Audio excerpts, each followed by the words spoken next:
Sudah menikah 10 tahun, saya sudah tidak memiliki rasa cinta. Ini masalahnya. Saya sudah tidak memiliki rasa cinta pada suami saya. Karena suami saya setiap nyelesain masalah selalu kasar, menghina, bentak, bahkan mukul. Lempar barang ke kepala. Tiap bulan pasti ada. Bicara baik-baik dan senyum juga masih suka dibentak. Apakah saya berdosa jika saya sudah tidak mencintainya? Begini, saya tarik napas dulu ya. Pertama, saya ucapkan selamat kepada ibu. Allah titipkan pria itu kepada ibu, bukan perempuan lain. Dan hebatnya ibu bertahan dengan 10 tahun.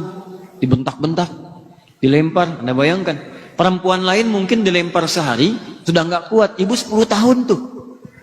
Ya, luar biasa. Saya ucapkan selamat yang dipilih ibu, bukan perempuan yang lain. Berarti ada hikmah terbesar yang ingin Allah berikan kepada ibu. Seperti Allah titipkan Fir'aun kepada Asia. Karena yang kuat cuman Asia, yang kuat cuman ibu, bukan perempuan yang lain. Karena itu dititipkan kepada ibu, karena ada nilai-nilai kemuliaan yang tidak ibu bayangkan sebelumnya. Pertama, teman-teman sekalian, perhatikan sini. Rumah tangga itu bagian dari dakwah. Bukan sekedar dakwah biasa, tapi bekal untuk mencari kemuliaan akhirat. Lihat sini.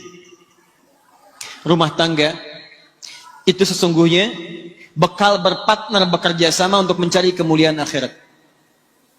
Tapi banyak orang keliru kemudian menggunakan dan mengelola perangkat akhirat ini sehingga melihatnya hanya sekedar kebutuhan dunia saja. Maaf. Baik suami atau istri kadang-kadang memandang kehidupan rumah tangga hanya sekedar untuk memuaskan kebutuhan pasangan. Mengeluarkan hasrat cinta, mendapatkan kebutuhan dunia, cuman di situ saja. Padahal prinsip pertama ketika antum berumah tangga sudah turun ayat. Anehnya ayat itu sering dikutip di surat undangan. Yang paling aneh, yang diundang suruh baca, yang ngundang nggak baca. Quran surah ke-30 ayat 21. Wa min ayatihi an khalaqalakum min anfusikum azwajan litaskunu ilaiha wa ja'ala bainakum mawaddatan wa rahmah inna fi dzalika laayatin liqaumin yatafakkarun. Kalimat pertamanya inna. Awas. Wa min ayatihi, ayat. Jamak dari kata ayat. Apa itu ayat? Ayat itu diantara tanda yang mendekatkan seseorang kepada Allah Subhanahu wa taala. Jadi kita itu diberikan wasilah berumah tangga, tujuan pertamanya untuk membangun kedekatan dengan Allah. Supaya semakin dekat dengan Allah. Jikalau ada orang berumah tangga, tidak dekat dengan Allah, ada yang salah rumah tangganya. Ada yang tidak tepat di dalamnya. Nah, menariknya, setiap pasangan itu nanti akan dipasangkan oleh Allah Subhanahu wa taala untuk saling membuat keduanya itu bisa mendekat kepada Allah Subhanahu wa taala. Ada yang tugasnya sampai selesai berumah tangga. Salah satunya meninggal. Ada yang sampai pertengahan seperti Asia dengan Fir'aun. Asia ditugaskan oleh Allah berumah tangga dengan Fir'aun. Di antara dakwahnya ngajak Fir'aun, ayo mendekat kepada Allah, ayo mendekat kepada Allah. Apa yang diterima? Hardikan, siksaan, ancaman, yang terakhir eksekusi. Cuman Asia paham, yang ditugaskan kepada saya adalah bagaimana caranya saya mengajak suami supaya dekat dengan Allah. Hebatnya, Allah tidak akan pernah pasangkan seseorang kalau tidak memiliki tugas yang sejajar satu dengan yang lainnya. Artinya apa? Kalau suami dipasangkan kepada ibu sekarang, Allah yakin karena ibu punya kemampuan untuk menjalani itu. Makanya tidak dititipkan kepada perempuan yang lain. Apa yang ibu dapatkan dari situ? Bukankah dalam setiap makian ada kesabaran? Bukankah dalam setiap hinaan di situ ada ketawakalan? Bukankah sejak saat itu ibu rajin tahajud? Bukankah sejak saat itu ibu rajin berdoa? Ingat baik-baik, setiap interaksi suami dengan istri, di sana ada peluang pahala-pahala yang bisa didapatkan. Makanya kata para ulama, ketika Anda mendapatkan pasangan berlaku tidak menyenangkan, maka bersabar, itu yang pertama.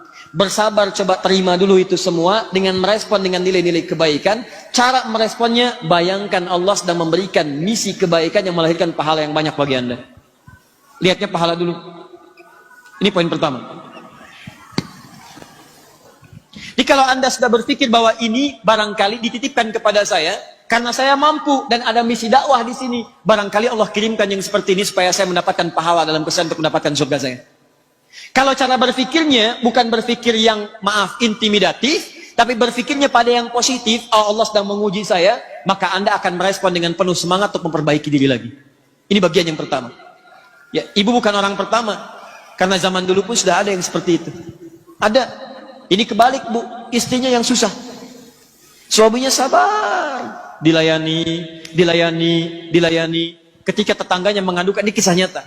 Ketika tetangganya mengadukan, kenapa engkau bertahan dengan perempuan seperti itu? Dia kan nggak baik. Langsung dia menyelah. Akhil karim, berpikirlah yang mulia. Allah sudah dekatkan surga ke rumah saya. Kenapa engkau mencoba menjauhkannya? Lihat cara berpikirnya. Allah sudah mendekatkan surga ke rumah saya. Kenapa engkau berpeluang menjauhkannya? Jangan jauhkan. Karena dia melihatnya ini sebagai surga saya nih. Ya, dia titipkan kepada saya bisa melayani dia. Dia marah, saya dapat kesabaran. Saya doakan dia. Nah, dia berpikir dengan marahnya, pahala diberikan. Dan dia merasa, oh ini mungkin Allah tugaskan pada saya untuk merubah dia. Sampai titik kesanggupan saya. Kalau sampai saya meninggal, berarti di situ akhir pengabdian saya. Kalau di jalan dia membuat saya jauh dari Allah, dilarang sholat, dilarang ini, dilarang itu, maka Allah turunkan syariat yang berikutnya. Apa itu? Ada mediasi. Quran surah ke-4 ayat 34. Komunikasi dulu.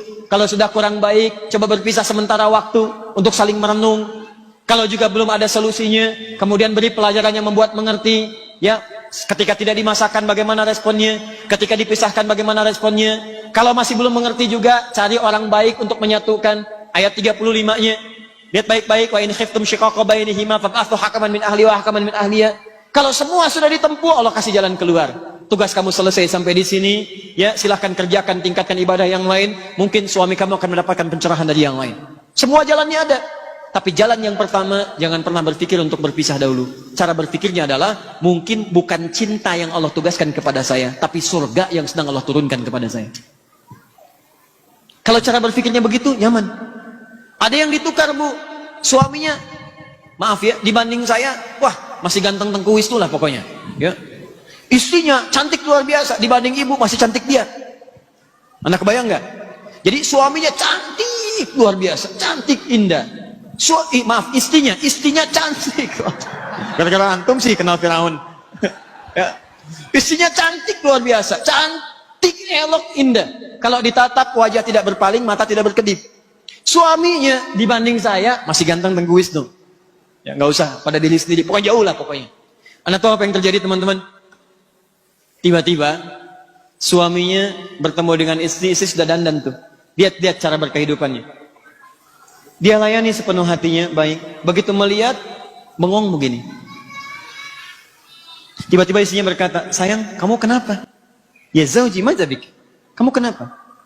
Kata suaminya, aku bersyukur Allah titipkan perempuan secantik engkau dalam kehidupanku. Sehingga aku tak mampu berpaling darimu. Masya Allah.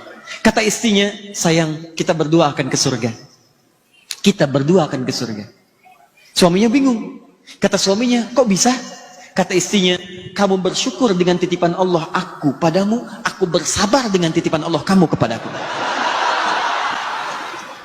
Tuh. Bahasanya enak ya? Walaupun nyelekit tapi enak. Gitu.